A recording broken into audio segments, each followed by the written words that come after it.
The great hall of the Galactic Council shimmered with the glow of 1,000 stars visible through its transparent dome. Ambassador Alan Wright of Earth adjusted his formal diplomatic uniform and took a deep breath. For 5 years he had represented humanity in this vast chamber where 17 advanced alien species made decisions that affected trillions of lives across the galaxy. Today would be another test of his patience. Alan approached the speaking platform, his footsteps echoing against the polished stone floor. The council members watched from their elevated seats, some with multiple eyes, others with no visible eyes at all. Most regarded humans as newcomers, barely worth attention. Alan had grown used to their condescending attitudes, but it didn't make his job any easier. "Honorable council members," Alan began, his voice steady despite his frustration. "Earth requests immediate action regarding the Vakrion ships detected near our Europa mining outpost. Our sensors show military-class vessels, not the trade ships they claim to be operating in that sector." The Vakrion representative, Lord Zaxtar, hissed softly. His scaled skin gleamed under the chamber lights as he rose from his seat. The reptilian being stood nearly 7 feet tall, with a ridge of spines running from his head down his back. "These accusations grow tiresome," Zaxtar said. "Perhaps if humans invested in better technology, they would not mistake our scientific research vessels for warships. We have shared our flight plans with the Council as required." Elder Thupax of the Meldari, who led the council sessions, nodded his bulbous head. The ancient alien skin had the texture of dried paper, and his 6-fingered hands tapped gently on his console. "Ambassador Wright," said Thupax, "the council has reviewed your concerns 3 times this month alone. The Volcrate Empire has existed peacefully within our community for over 2,000 years. Their explanation seems reasonable." Alan kept his expression neutral, though inside he seethed. The Valkyrians had been pushing into human space for months, each time with a different excuse. The Council, dominated by older species with long-standing alliances, consistently took their side. "We request a neutral observation team to inspect the area," Alan said. "If the Valkyrians have nothing to hide, surely they would welcome the chance to clear up this misunderstanding." Murmurs spread through the chamber. Such requests were rarely denied, as they represented the basic cooperative principles the Council claimed to uphold. Zaxtar spread his clawed hands in a gesture of apparent openness. "We would welcome such a team, but our research involves sensitive biological materials. Perhaps in 3 months, when that phase of our work concludes?" "Elder." Thupax nodded again. "A reasonable compromise? The Council will schedule an observation mission in 3 standard months." Alan opened his mouth to protest, but saw the decision had already been made. The other council members were already turning to the next agenda item. With practiced diplomacy, he bowed slightly. "Earth thanks the Council for its consideration," he said, the words tasting bitter as he spoke them. As Alan left the speaking platform, he caught the smug look on Zaxtar's reptilian face. The Valkyrian knew he had won this round. Again, back in the Earth Embassy, Alan loosened his collar and poured himself a drink. The communication screen on his wall blinked, indicating an incoming secure call from Earth. He pressed a button, and the stern face of Admiral Susan Collins appeared. "Another delay?" she asked, though she clearly already knew the answer. Alan nodded. 3 months this time. "The Valkyrians are playing the Council like a fiddle, and the Council is happy to be played." Susan's gray eyes hardened. "We lost contact with the Europa outpost an hour ago. Complete communications blackout." Alan set down his glass. "That's not possible. We have redundant systems, all of them, gone at the same time," Susan cut in. "This wasn't an accident or equipment failure." "I'll request an emergency session," Alan said, already reaching for his formal jacket again. "There's more," Susan said, her voice dropping. "The outpost managed to send one final data burst before. Going dark. I'm sending it to you now. Secure eyes only." Alan's personal tablet chimed. He opened the file and felt his blood run cold. The video showed the outpost's external cameras. 3 massive Vakrian warships hovered near the facility. As he watched, bright beams of energy lanced from the ships. toward the outpost. Then the video cut to static. "They're not even trying to hide it," Alan whispered. "They don't think they need to," Susan replied. "They believe the council will protect them no matter what evidence we present." Alan looked up from the tablet. "How many people were stationed there?" 57, Susan said grimly. "We're still hoping some might have reached the emergency shelters." Alan closed his eyes briefly, feeling the weight of those lives. When he opened them again, his resolve had hardened. "What's our status back home?" "President Clark has authorized protocol." "Thunderclap," Susan said. "We've been preparing for this possibility since first contact. The fleet is ready. The question is, do we wait for the council to fail us again, or do we act now?" Alan considered the question carefully. For 5 years he had pushed for diplomacy, believing humanity could earn its place through cooperation and goodwill. For 5 years the council had dismissed human concerns while favoring older, more established species. "One more chance," Alan decided. "I'll call for an emergency session and present this evidence. If they delay or dismiss it again, then we show them who they've really been dealing with." Susan finished. The emergency session was called for the following day. In the meantime, Earth's military moved silently into position. Vessels that had been registered as trade ships powered up hidden weapons systems. Special operations teams that had been embedded as cultural attaches across council space received encrypted orders. Earth's colonies activated defense systems far more advanced than anything they had revealed to council inspectors. As Alan prepared his presentation for the emergency session, he received word that a second outpost, this one, on Ganymede, had been attacked. Unlike Europa, there were survivors' witnesses who had seen Vakrian troops board the facility and execute staff. Alan added their testimony to his evidence file. His hand hovered over the communication panel that would alert Earth Command to proceed with their response if the council failed to act. 5 years of patience, of presenting humanity as the cooperative newcomer eager to learn and contribute. 5 years of being underestimated and dismissed. Tomorrow, the council would either prove itself worthy of humanity's continued cooperation, or they would learn a harsh lesson about judging a species by its diplomatic face. Either way, things would never be the same. As darkness fell over the council capital, Alan looked out at the alien skyline from his embassy window. Somewhere out there, Vakrian representatives were probably celebrating another successful manipulation of council politics. They had no idea what was coming. For the first time in months, Alan smiled. The emergency council session began with unusual tension in the air. Many representatives shifted uncomfortably in their seats, having heard rumors about the attack on the human outposts. Ambassador Alan Wright stood at the center of the chamber, his face a mask of calm that betrayed none of the anger he felt inside. The evidence he carried would either force the council to act or reveal their true colors.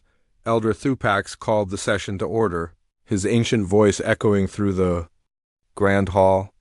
"The council recognizes Earth's ambassador for an emergency presentation regarding alleged Vakrian aggression." Alan nodded respectfully, though the word "alleged" already hinted at the council's skepticism. He activated the holographic display.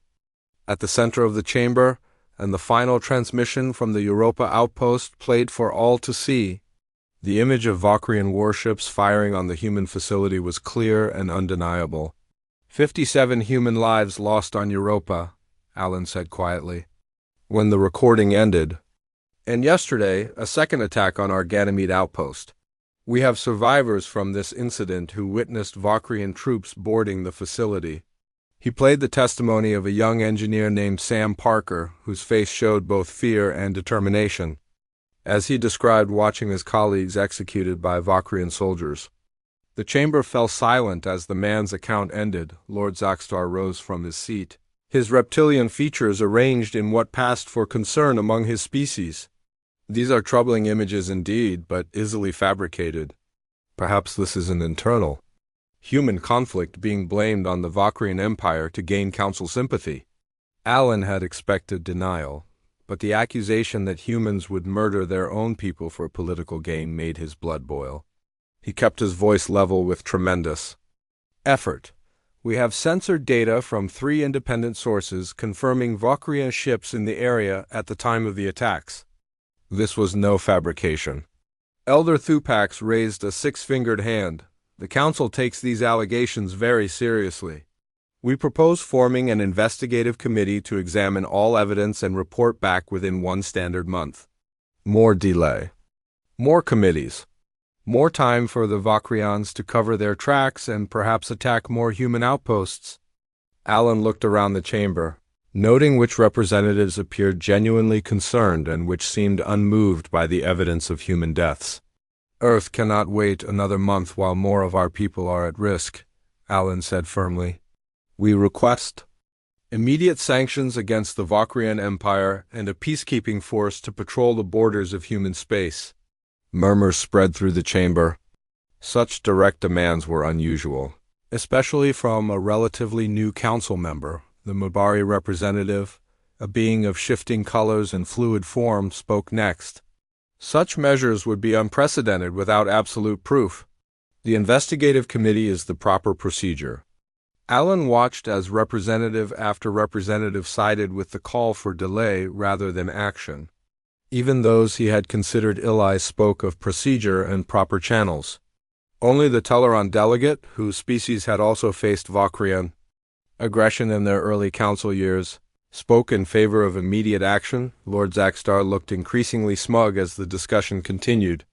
The Valkyrian knew the council's bureaucracy would protect him long enough to complete whatever plans his empire had for human territory. When all had spoken, Elder Thupax addressed Alan directly. Ambassador Wright, the Council shares your concern for the safety of your people.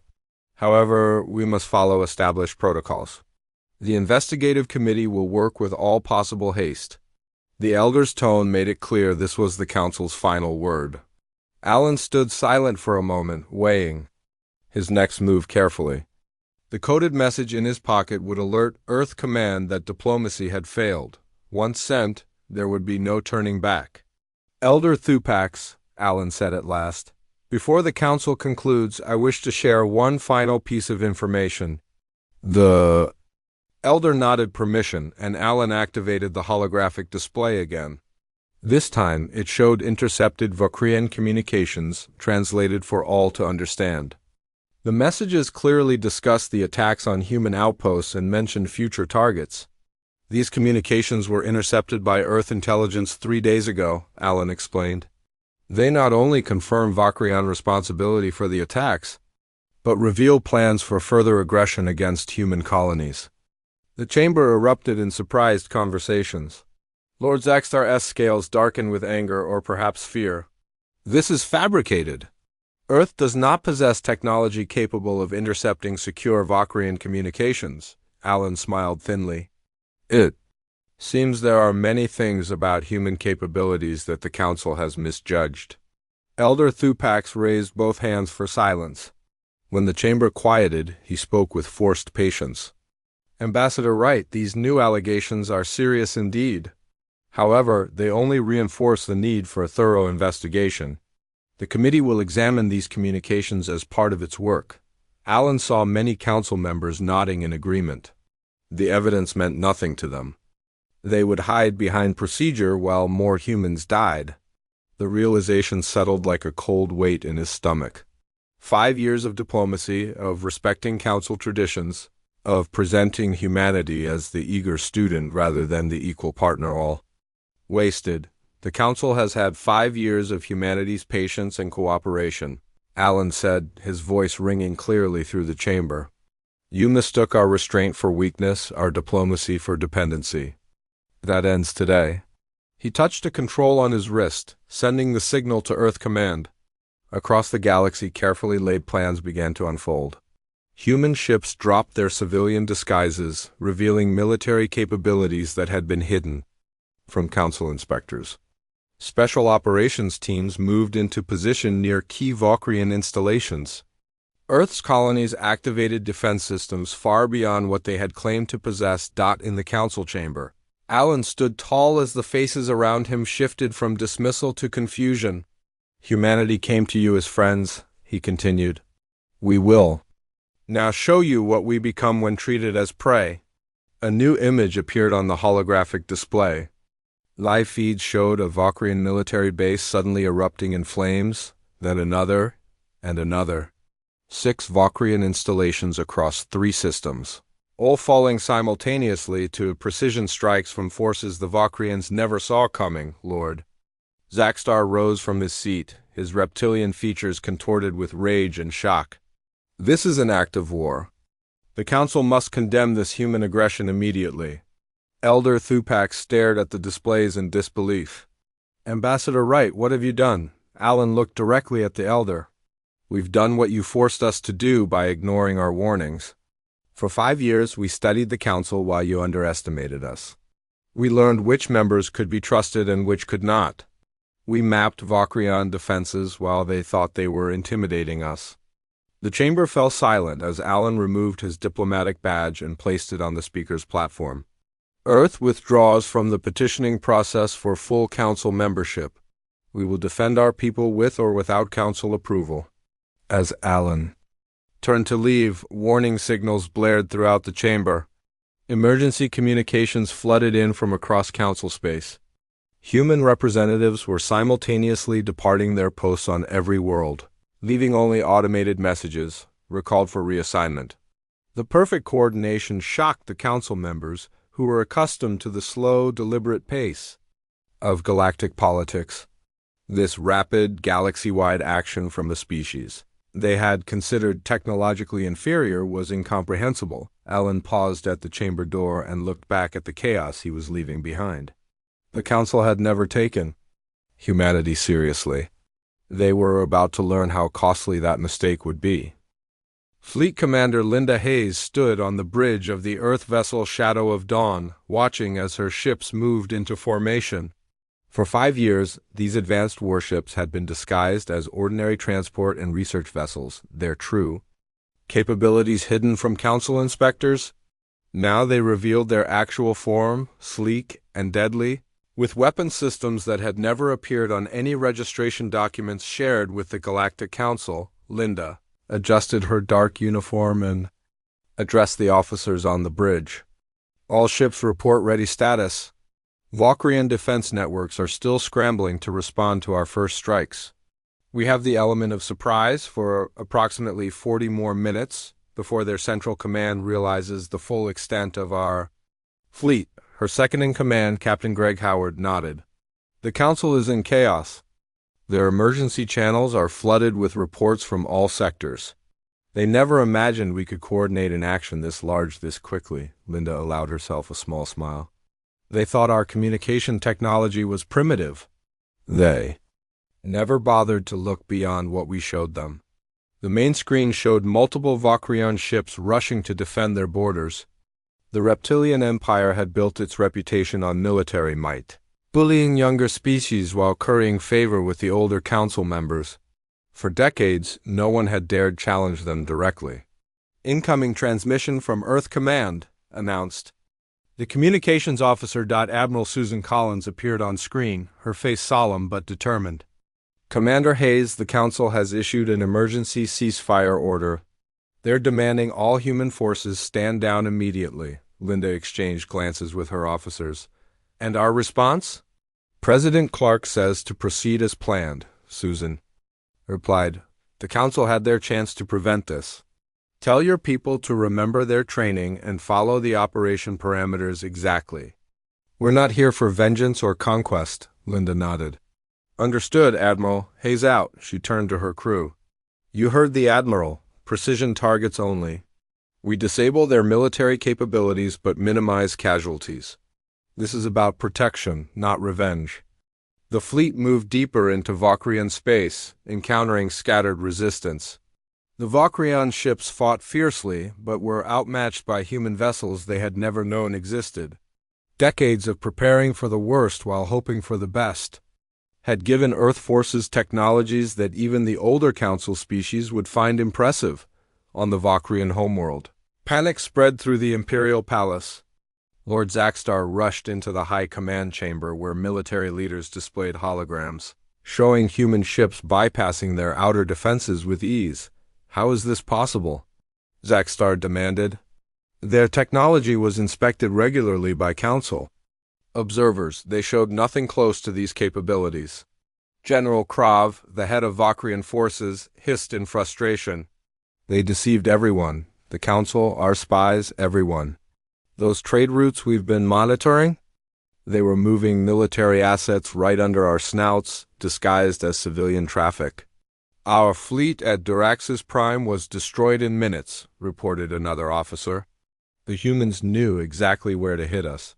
They knew all our protocols, our emergency responses, everything. Zaxtar's scales paled. Contact the Council. Tell them we need immediate intervention. The humans have violated every principle of galactic law with this unprovoked attack. General Krav laughed bitterly. Unprovoked? After what we did to their outposts? The Council might have turned a blind eye, but the humans clearly did not. Those were authorized tests of their defenses, Zaxtar snapped. A standard procedure, with all new species to assess their threat level. And now we have our assessment, Krav said quietly. They are a far greater threat than we imagined. Back in the Council chambers, emergency alarms continued to sound as representatives argued, loudly among themselves. Elder Thupac struggled to maintain order as reports of human military actions flooded in from all across Vakrian space. How could we have misjudged them so completely? Asked the Mibari representative, their form shifting rapidly between colors. In a sign of extreme distress, the Teleron delegate, who had supported the humans earlier, spoke quietly. We saw what they wanted us to see. My people warned that humans were more complex than they appeared, but even we did not suspect this level of deception. A junior aide rushed in and handed Elder Thupac an urgent message. The ancient alien. Read it slowly, then looked up with an expression of shock. The humans have issued a statement, he announced, and the chamber fell silent. They say they have disabled the 6 Vakrian military bases that posed immediate threats to human colonies. They say they have no intention of occupying Vakrian territory or harming civilian populations. They demand recognition of expanded borders around their existing space and non-interference guarantees from all Council members. The representatives murmured among themselves. These were not the demands of conquerors. They were defensive measures, albeit enforced through unexpected military action. There's more, Thupac continued. They have provided evidence that 3 Council members were secretly collaborating with the Vakrians in planning the systematic testing of human defenses, with the intention of eventually claiming resource-rich human colonies once their weaknesses were identified. Gasps and denials erupted from several representatives. The accusations were serious, threatening the very foundation of Council trust. Thupac raised his 6-fingered hands for silence. The humans have named the Vakrians, the Zoth Collective, and the Mercantile Guild of Dravis co-conspirators. They have transmitted their evidence to all Council members simultaneously. The representatives from the accused species began shouting denials, but their protests sounded hollow as the evidence appeared on every screen in the chamber. Communications logs, secret meeting recordings, and financial transfers painted a clear picture of conspiracy. Meanwhile, in Earth's orbital headquarters, General Paul Martinez monitored the human fleet's progress. Holographic displays showed precision strikes against Vakrian military targets with minimal collateral damage. Years of intelligence gathering had allowed Earth forces to map every significant Vakrian installation. Phase 1 complete, reported an officer. Oh, primary. Targets neutralized. Vakrian Central Command is requesting terms. Paul nodded. Right on schedule. What's the Council's response? Still an emergency session.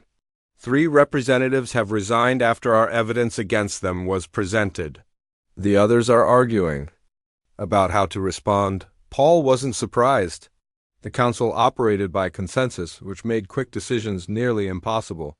It was one of the many weaknesses humans had observed during their years of playing the humble newcomer. And ambassador, right? Paul asked. Safely aboard the diplomatic vessel Olive Branch, sir. He's ready to return to the Council when we give the word. Paul smiled at the ship's name.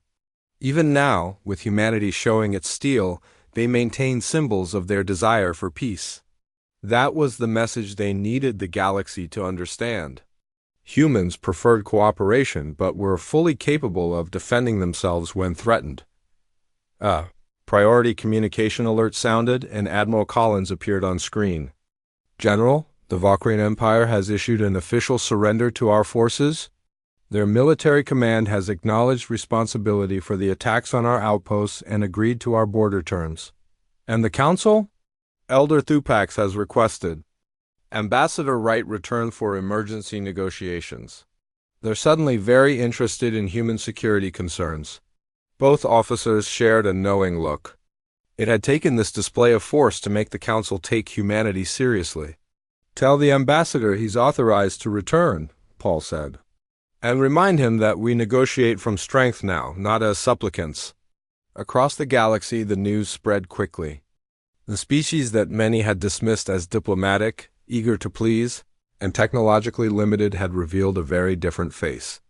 Council members who had ignored human concerns now scrambled to establish better relations. Species who had been watching the Valkyrians bully the newcomers now reassessed their own approach to Earth. In less than one standard day, the balance of power in the galaxy had shifted. The Council would never see humanity the same way again.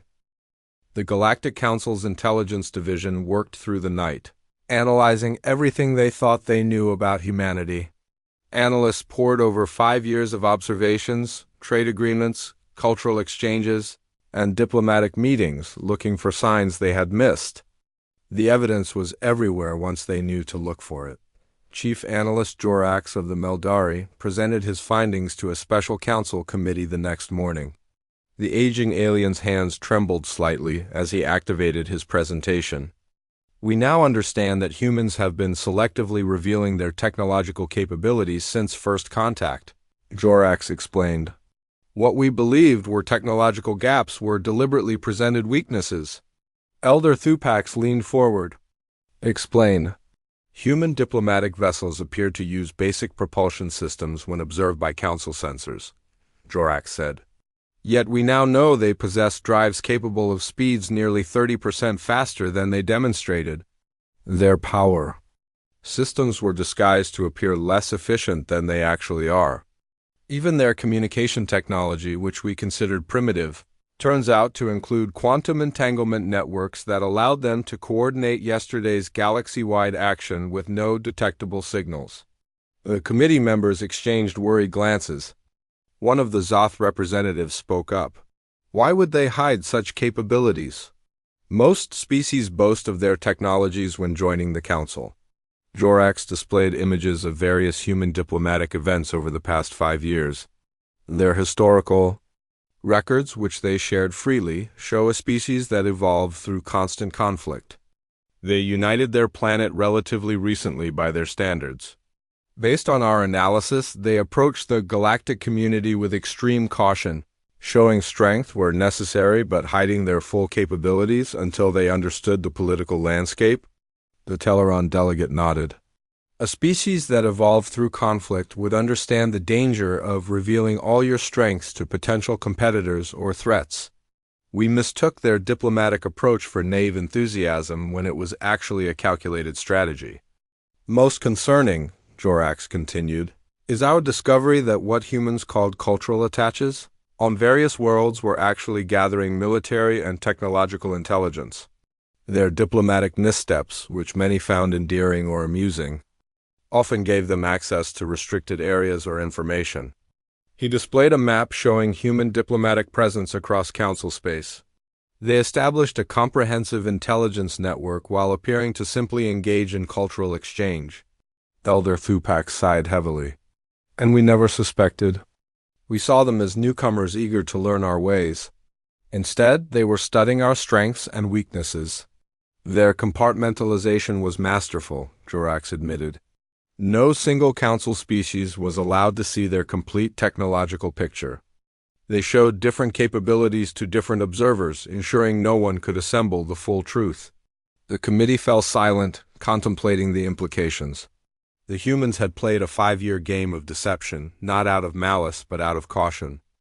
They had been preparing for the worst while hoping for peaceful integration. Meanwhile, aboard the massive Valkyrian flagship Eternal Conquest, Lord Zaxtar faced the humiliation of defeat. The once proud vessel, thought invulnerable, now drifted. With minimal power, its weapons and shields disabled by precise human strikes. Around it, smaller human ships maintained position, their weapons still trained on the Valkyrian command ship. A human officer appeared on the main communication screen. Lord Zaxtar, this is Captain Kelly Mason of Earth Fleet, Ambassador Wright. We'll board your vessel in 30 minutes to discuss surrender terms. You are permitted 2 advisors and no weapons. Any deviation from these instructions will result in immediate resumption of hostilities. Zaxtar hissed in anger but nodded his scaled head. We will comply. When the screen went dark, General Krav approached his lord. How did they do this? Our ship was supposed to be unbeatable. They disabled our systems with surgical precision, targeting weaknesses we didn't even know existed. Zaxtar's eyes narrowed. They studied us. All those human merchants and researchers we dismissed as unimportant over the years.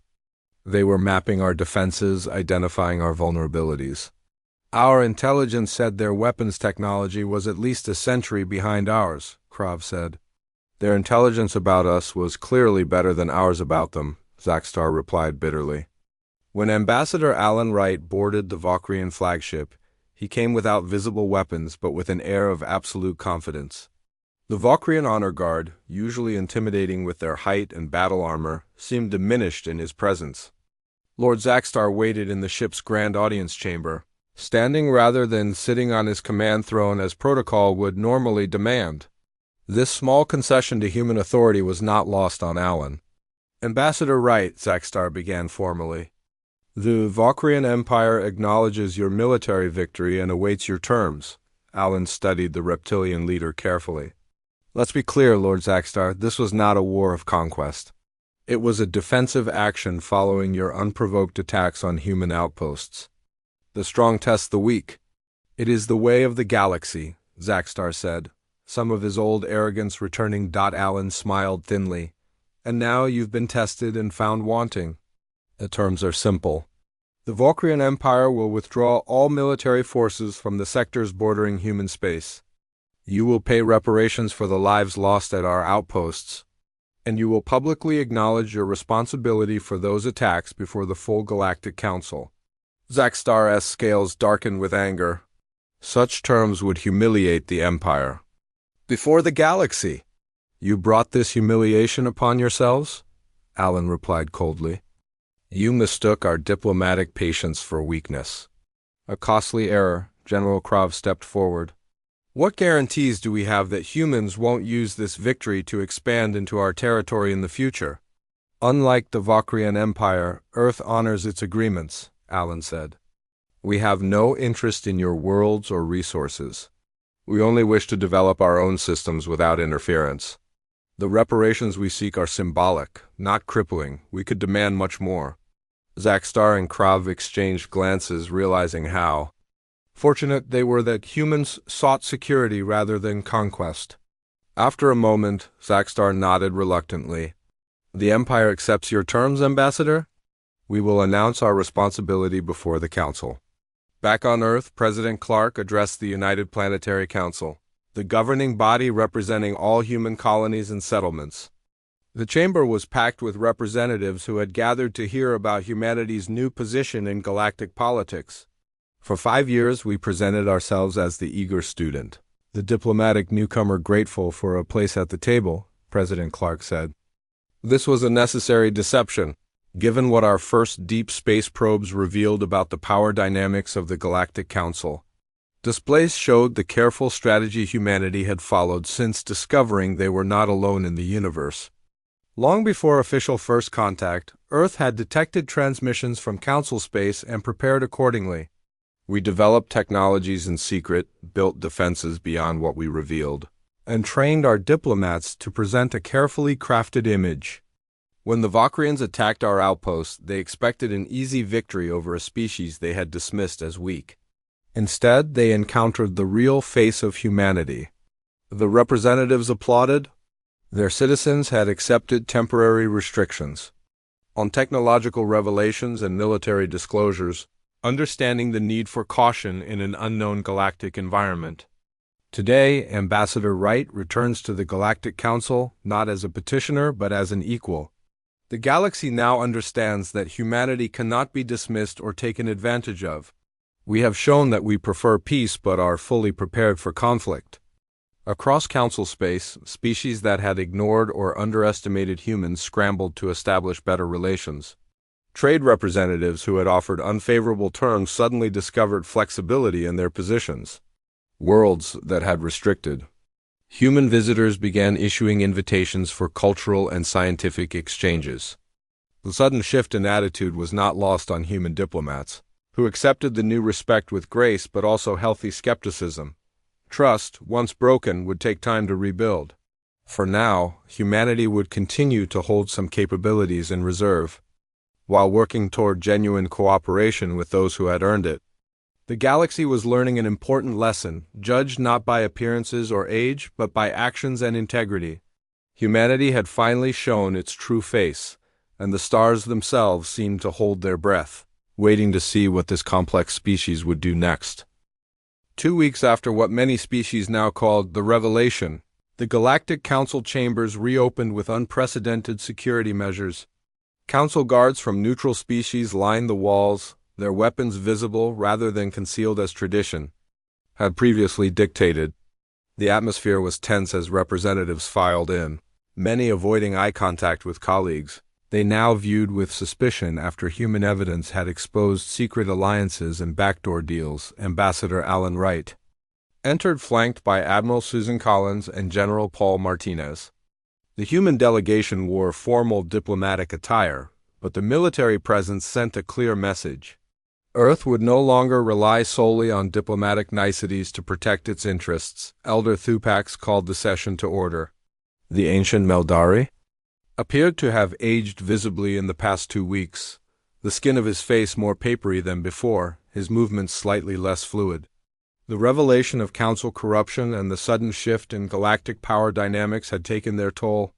The council recognizes the delegation from Earth, Thupax announced, his voice solemn. Ambassador Wright, we welcome your return to these chambers. Alan nodded respectfully. Thank you, Elder. Earth is pleased to resume diplomatic relations with the Council, though obviously under new terms. The chamber remained silent as Alan took the speaker's position. Many representatives still struggled to reconcile the humble, patient diplomat of the past 5 years with the steel-backed representative who now addressed them. For 5 years, humanity presented itself as the eager student, grateful for a place at the galactic table, Alan began. We showed respect for council traditions and accepted limitations that were not always fair or justified. We did this because we genuinely sought peaceful integration into the galactic community. He paused, looking around the chamber. However, we never abandoned our responsibility to protect our own people. When evidence of Vakrian aggression was dismissed repeatedly, we were forced to reveal capabilities we had hoped would never be necessary. Lord Zaxtar, still present as the Vakrian representative, though greatly diminished in status, shifted uncomfortably in his seat. As agreed in our terms, the Vakrian Empire will now formally acknowledge its actions, Alan said, stepping aside. To allow Zaxtar to approach the speaker's position, the reptilian lord moved stiffly, his usual confident stride replaced by the reluctant gait of the defeated. He stood before the council, scales dull compared to their usual luster. The Vakrian Empire acknowledges unauthorized military action against human outposts in the Europa and Ganymede systems, Zaxtar stated, reading from a prepared statement. These actions were violations of Council non-aggression protocols and resulted in the loss of human lives. The Empire accepts full responsibility and agrees to the reparations demanded by Earth authorities. The admission sent murmurs through the chamber. Never in recent memory had the proud Vakrians been forced to such a public admission of wrongdoing. After completing his statement, Zaxtar returned to his seat, avoiding the eyes of other representatives. Elder. Thupax cleared his throat. The Council acknowledges this statement. Now, Ambassador Wright, perhaps you could clarify Earth's position moving forward. Alan returned to the speaker's position. Admiral Collins and General Martinez stood at attention behind him, a visual reminder of human military capability. Earth proposes a restructuring of Council protocols, Alan stated clearly. The current system, which favors established species, regardless of their actions, has proven inadequate to prevent aggression and ensure justice. More murmurs spread through the chamber, but no one interrupted. The demonstration of human power had earned them the right to be heard. We suggest a merit-based approach to Council influence, where a species' voice is determined not by age or technological advancement alone, but by their demonstrated commitment to peaceful cooperation and ethical conduct. Several of the older Council members shifted uncomfortably. For millennia, they had enjoyed privileged positions based solely on their longevity in galactic affairs. Additionally, Alan continued, we propose independent verification of all military capabilities registered with the Council. The practice of selective disclosure, which we ourselves employed out of necessity, should be replaced with transparent but secure reporting to prevent future surprises. The Teleron representative spoke up. Ambassador Wright, while these suggestions have merit, they represent a significant departure from Council tradition. Many species will resist such changes, Alan nodded. Change is often resisted, particularly by those who benefit most from the current system. But recent events have demonstrated the dangers of maintaining outdated approaches. The galaxy is evolving. The Council must evolve with it or risk becoming irrelevant. Elder Thupax raised a six-fingered hand. There is wisdom in your words, Ambassador. But I must ask the question that concerns many in this chamber. Having revealed such unexpected strength, what are humanity's true ambitions in galactic affairs? It was the question everyone wanted answered. Would humans use their newly revealed power to dominate? Would they seek revenge against those who had dismissed them? The chamber fell silent, waiting for Alan's response. Earth has no interest in galactic domination, Alan stated firmly. Our actions were defensive, not expansionist. We seek security for our people, fair treatment in interstellar relations, and the opportunity to contribute our unique perspectives to galactic civilization. Admiral Collins stepped forward. If humanity had sought conquest, we would not have limited our strikes to military targets. We would not have accepted the Valkyrian surrender so readily. We would have pressed our advantage beyond securing our borders, General Martinez added. Our fleet remains on alert but has withdrawn to defensive positions around human space. Our actions speak louder than any declarations. The representatives considered these words carefully. The humans had indeed shown remarkable restraint given their capabilities and the provocation they had faced. Elder Thupax nodded slowly. Perhaps the Council has much to learn from humanity after all. Not just about hidden strengths, but about proportional response and principled action. He turned to address the full chamber. I propose we establish a special committee to consider Ambassador Wright's suggestions for Council restructuring. All species should have input into these important changes. The vote that followed was nearly unanimous in favor. Even representatives who had initially been shocked by human actions recognized the need for reform. As the session concluded, Alan found himself surrounded by representatives eager to establish better relations with Earth. Species that had previously ignored human diplomatic overtures now sought private meetings and trade agreements. The shift in attitude was remarkable but not surprising. Respect often followed demonstration of strength. The Teleron representative approached Alan as he prepared to leave. You played a long and careful game, Ambassador. My people suspected. Humans were holding back, but even we did not guess the extent of your deception. Alan smiled slightly. It wasn't a game to us. It was survival in an uncertain environment. We came in peace but prepared for the worst. Unfortunately, the worst found us. An ancient human saying, I believe, the Teleron said. Speak softly. And carry a big stick. Precisely, Alan agreed. We spoke softly for 5 years. We hoped the stick would never be needed. The galaxy will not soon forget the day humanity dropped the Niceness Act, the Teleron observed. But perhaps in time they will understand why it was necessary. As Alan and his team departed the council chambers, they knew the road ahead would not be easy. Trust, once broken on both sides, would take time to rebuild. Some species would resent the new human influence in galactic affairs. Others would seek to test their resolve in different ways, but for the first time, humanity's place in the stars would be based on truth rather than calculated deception. They had revealed their strength and their principles in equal measure. And in the vast complexity of galactic politics, that honesty might prove to be their greatest diplomatic asset of all. The mask of the eager student had been set aside.